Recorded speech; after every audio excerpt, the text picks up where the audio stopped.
کہ آیا یہ جو ڈرگ ایڈکشن ہے یہ کس طرح سے اس کا خاتمہ ممکن ہو سکتا ہے، اور اگر ایزی ایکسیس ہے ہمارے بچوں تک تو اس کے ذمہ دار کون ہے، اور اس پہ بات کرنے کے لیے ہمارے مہمان ہمارے ساتھ موجود ہیں جی اسٹوڈیو میں. فیاض احمد صاحب ہمارے ساتھ ہیں جی. السلام علیکم فیاض صاحب، بہت شکریہ آپ کے وقت کا فیاض صاحب. اچھا فیاض صاحب، مجھے سب سے پہلے تو بتائیے گا کہ اٹس ویری امپورٹنٹ کہ ہم ڈرگ پہ اکثر ہمارے شو میں بات بھی ہوتی ہے، بٹ بنیادی میں سوال جو میں کرنا چاہوں گی نا وہ یہ سوال میں کرنا چاہوں گی، کیونکہ جیسے ابھی میں نے بات کی کہ ہمارے اسکول کالج یونیورسٹیز کے اندر ہمارے بچوں تک ایزی ایکسیس ہو چکا ہے.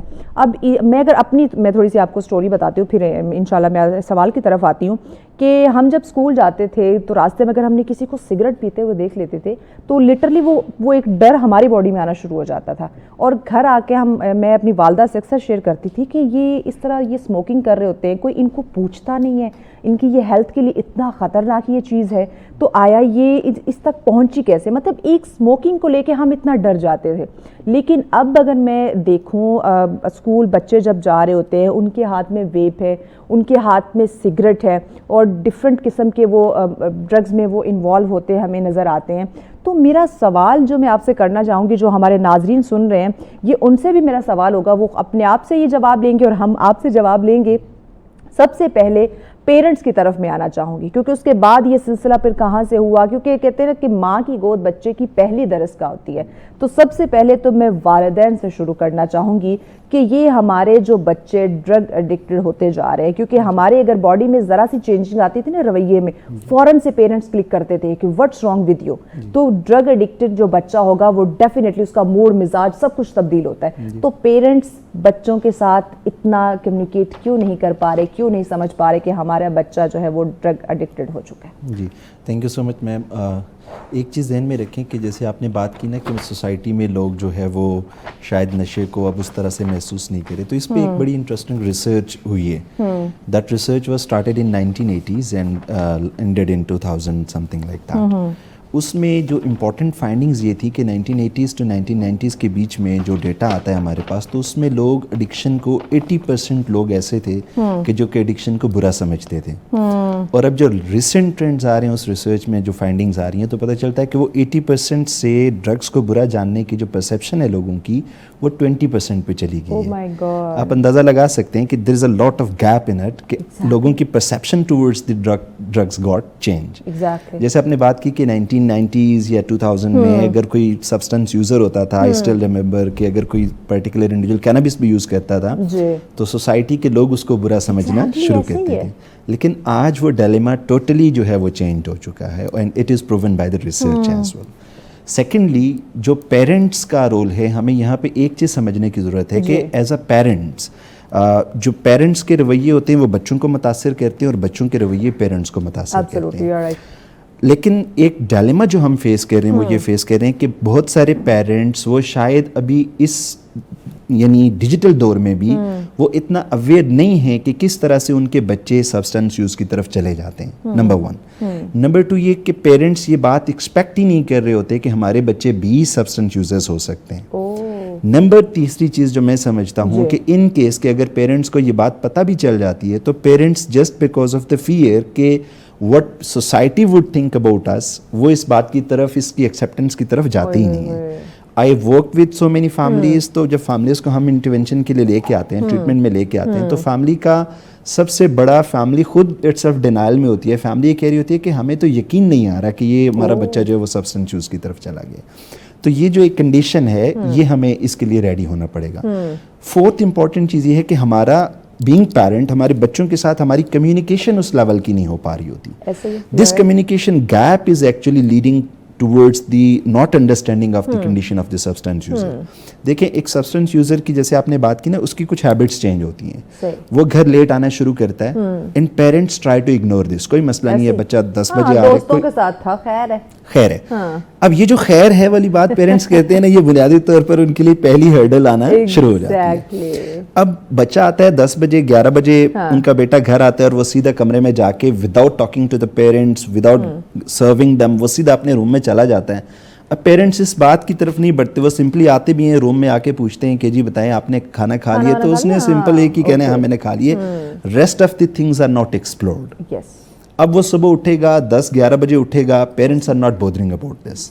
تو یہ جو ایک کمیونیکیشن کا گیپ ہے یا lack of monitoring to the activities ہیں, یہ بنیادی طور پہ بہت سارے فیکٹرز ہیں. آپ کا ٹائم تھا, ہمارا جو وقت تھا, صبح کا ناشتہ ہو, لنچ ہو یا رات کا کھانا ہو, ساتھ مل بیٹھ کے کھاتے تھے اپنے والدین کے ساتھ, بہن بھائیوں کے ساتھ, بزرگوں بڑوں کے ساتھ, دادا دادی نانا نانی جو بھی آپ کے گھر میں بڑا بزرگ ہے, سب کے ساتھ مل بیٹھ کے کھانا کھایا کرتے تھے. اور ایک اعلیٰ ڈرامہ پی ٹی وی پہ چلتا جو سب سے مطلب ایک اچھی سٹوری ہوتی تھی, تو سب مل کے دیکھتے تھے, یعنی کہ ایک کوالٹی ٹائم ہوتا تھا.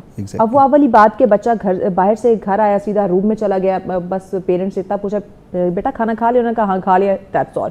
اب باقی وہ کہاں کس سے مل کر آیا ہے, کیسا اس کا موڈ مزاج ہے, کن ایکٹیویٹیز میں وہ ملوث ہے, فون کا استعمال کر رہا ہے تو کن لوگوں سے وہ رابطے میں ہے, کسی کو کوئی کنسرن نہیں ہے. جی بالکل ایسے ہی ہے. دیکھیں نا, ایز پر ریسرچ آج بھی ہم بینگ سائیکالوجسٹ لوگوں کو گائیڈ کرتے ہیں کہ اف یو وانٹ کہ آپ کے اندر جو مینٹل ہیلتھ النیسز ہیں, چاہے وہ ایس یو ڈی ہو یا کوئی بھی ہو, ڈپریشن انگزائٹی بھی ہو, تو what you need at least 1 meal with your family. آپ ضرور ایک میل اپنی فیملی کے ساتھ ضرور کریں, چاہے دیٹ از بریک فاسٹ, چاہے ڈنر ہے یا لنچ ہے. لیکن آج وہ آپ کو کہیں پہ بھی نظر نہیں آئے. اچھا, اگر ایک سوری آپ کی بات کٹ کر رہی ہوں, اگر کہیں نہ کہیں ہمیں نظر آ بھی جاتا ہے نا کہ فیملی مل بیٹھ کے کہیں لنچ ڈنر کرنے لگی ہے, تو سب اپنے اپنے فون میں بزی ہوں گے جب تک کھانا نہیں آتا. کھانا آ جائے گا تو کھانا کھاتے ایک ہاتھ سے کھانا کھا رہے ہوں گے, دوسرے ہاتھ سے فون یوز کر رہے ہیں. جی ایسے ہی ہے. یہ دوسرا بڑا ڈائلیما ہے. اس کو ہم کہتے ہیں کہ لوگ جو ہے وہ while staying together they are not connected with each other. Break لے لیے, بریک کے بعد ہم مزید بات کرتے ہیں. ناظرین, ایک تو یہ کمیونیکیشن گیپ کی بات کی کہ پیرنٹس اور بچوں میں یہ جو کمیونیکیشن گیپ ہے, دیٹس دا ریزن کہ بچہ ڈرگ میں انوالو ہے لیکن پیرنٹس کو پتہ نہیں, اور جب پتہ چلتا ہے تو وہ ایکسیپٹ کرنے کو تیار نہیں ہوتے, اور پھر بات کرتے ہیں نا کہ پانی تب سر سے گزر چکا ہوتا ہے. تب نیکسٹ ہم بات کریں گے کہ آیا یہ جو ڈرگ ایڈکٹڈ بچے ہیں, ان کی جو مینٹل ہیلتھ ہے وہ کیسے افیکٹ ہو رہی ہے, اس پہ بات کرنا بہت زیادہ ضروری ہے. تو ان ڈیٹیل بریک کے بعد اس پہ بات کرتے ہیں, ساتھ رہیے گا. ویلکم بیک ناظرین, آپ دیکھ رہے ہیں سچ سویرا. آج کا ہمارا پہلا ٹاپک جس پہ ہم بات کریں منشیات, ایک معاشرتی بیماری ہے. یہ منشیات کے ساتھ ساتھ اور بھی بہت ساری معاشرتی بیماریاں ہیں جن پہ بات کرنا بڑا ضروری ہے, لیکن آج ہم اسپیسیفک ڈرگ پہ بات کر رہے ہیں. فیاض صاحب ہمارے ساتھ ہیں. فیاض صاحب مجھے بتائیے گا کہ یہ جو ڈرگ ایڈکٹڈ بچے ہیں, ان کی جو ذہنی صحت ہے اس پہ بھی اس کا افیکٹ ہوتا ہے؟ جی بہت ہی اچھا کویشچن ہے آپ کا. دیکھیں, بعض دفعہ ہمیں being the member of the society یا ہمیں چونکہ اتنی انسائٹ نہیں ہوتی, تو ہمیں ایسا لگ رہا ہوتا ہے کہ یہ جو پرٹیکولر انڈیویجول ہے یہ صرف شاید ایڈکشن سے سفر کر رہا ہے, تو اس کو باقی کوئی بیماری نہیں ہو سکتی. تو ایسا ہرگز نہیں ہے. پوری دنیا میں جو ورلڈ ڈرگ رپورٹس پبلش ہوتی ہیں تو ان کے اکارڈنگ آلموسٹ کوئی تقریباً 2 ملین کے قریب ایسے لوگ ہوتے ہیں کہ جو ڈرگز یوز کرتے ہیں تو اس کے ساتھ وہ HIV پازیٹیو بھی ہو جاتے ہیں. 1.7 ملین کے قریب ایسے لوگ ہوتے ہیں کہ جو ساتھ میں ہیپاٹائٹس اور اس طرح کی دیگر جو انفیکٹڈ ڈیزیزز ہیں ان سے بھی سفر کر رہے ہوتے ہیں. تو there is a significant proportion of the people کے جو ڈیفینیٹلی ایڈکشن کے ساتھ باقی ڈیزیزز سے بھی سفر کر رہے ہوتے ہیں. اچھا, اسی طرح سے یہ تو ہو گئی چلیں ایک بایولوجیکل ڈیزیزز ہو گئیں یا فزیکل ڈیزیزز ہو گئی ہماری, لیکن کچھ لوگ بیچ میں سائیکولوجیکل ڈس آرڈر سے بھی سفر کر رہے ہوتے ہیں. جیسے عام طور پر لوگوں میں دیکھا گیا کہ ایس یو ڈی کے ساتھ ان میں ڈپریشن بہت کامن ہوتا ہے, ان میں انگزائٹی بہت کامن ہوتی ہے. ایون آج کے دور میں جیسے کینابس یوٹیلائز کی جاتی ہے, تو کینابس میں ان کے پاس سب سے زیادہ جو سبسٹانس انڈیوس سائیکوسس ہے وہ بہت زیادہ ہمارے پاس رپورٹ ہو رہے ہیں, کیسز سائیکوسس تک رپورٹ ہو رہے ہوتے ہیں. OCD بہت زیادہ کامن ہے ان پیشنٹس میں. اس طرح کے بہت سارے سائیکولوجیکل ڈس آرڈرز ہیں جو کہ سبسٹنس یوز کے ساتھ جو ہے وہ پیشنٹس میں نظر آ رہے ہوتے ہیں. اچھا, مجھے بتائیے گا کہ جیسے ہم نے ذرا کچھ سال قبل کا بھی ہم نے حوالہ دیا کہ قدیم زمانے میں یہ اتنی ایزی ایکسیس نہیں تھی یا لوگ اس کو برا سمجھتے تھے. مجھے اب ذرا بتائیے گا کہ یہ نوجوان نسل جو ہیں, کیونکہ دیکھیں وہ بات کرتے ہیں نا کہ بچے کا ٹیسٹ ڈیولپ کروانا پڑتا ہے, اسے تو نہیں پتہ ہوتا یہ چیز اچھی ہے بری ہے, کون سی ہیلدی ہے کون سی اس کی صحت کے لیے اچھی نہیں ہے. تو نوجوان نسل جو ہے وہ منشیات کی طرف زیادہ کیوں مائل ہو رہی ہے, اور یہ ان کی ایکسس میں کیسے آ رہی ہے؟ اچھا, دیکھیں سب سے پہلی چیز تو یہ ہے کہ ہم اگر یہ بات کریں نا کہ جی وہ کیسے مائل ہو رہی ہے, تو اس کے بیہائنڈ بہت سارے فیکٹرز ہیں, جس میں ایک فیکٹر آتا ہے کہ جب کوئی بھی ایڈولیسنس ایج میں جاتا ہے نا,